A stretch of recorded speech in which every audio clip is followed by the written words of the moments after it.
La 13e journée de Ligue 1 s'ouvre ce soir avec Monaco qui reçoit Evian. Comme depuis le début de la saison, Falcao sera à la pointe de l'attaque monégasque, une star mondiale dont l'impact sur le club est déjà palpable.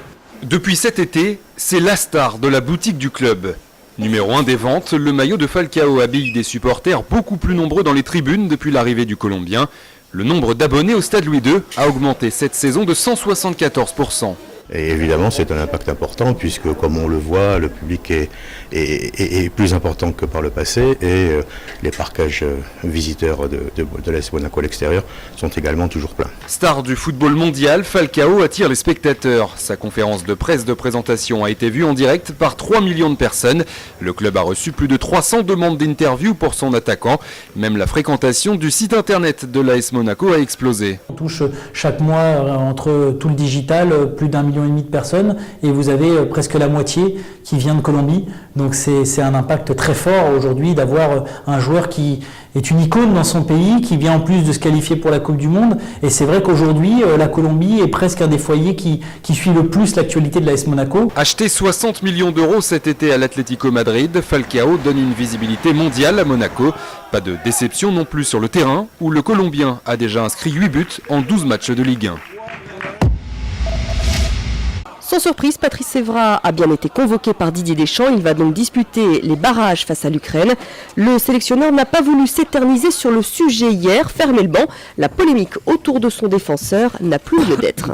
C'est partie de cette liste de 24 joueurs qui ont un objectif sportif bien clair. Après, libre à chacun d'entre vous d'exprimer, de parler, d'écrire. En interne, on restera uniquement focalisé sur notre objectif sportif. Et en attendant la qualification peut-être pour le Brésil, Valérie Fourneron, elle s'est rendue hier à l'ambassade pour une présentation justement du mondial au Brésil. La ministre des Sports qui manifestement n'avait pas les idées claires et qui a enchaîné boulette sur boulette. Mais ce que je vous souhaite pour ce mondial 2016 avec ce formidable parrain qu'est Cristiano Ronaldo, avec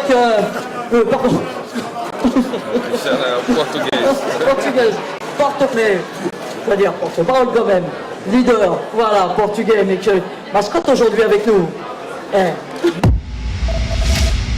C'est fini pour Richard Gasquet à Londres. Il a enchaîné une deuxième défaite dans le Masters, battu en 2 petits sets, 6-4, 6-3 par Federer. Novak Djokovic lui est qualifié pour les demi. Il a battu Juan Martín del Potro en 3 manches, 6-3, 3-6, 6-3. Impeccable. Quatrième défaite en 4 matchs d'Euroleague pour Strasbourg. La SIG a chuté face au Real Madrid 85-66.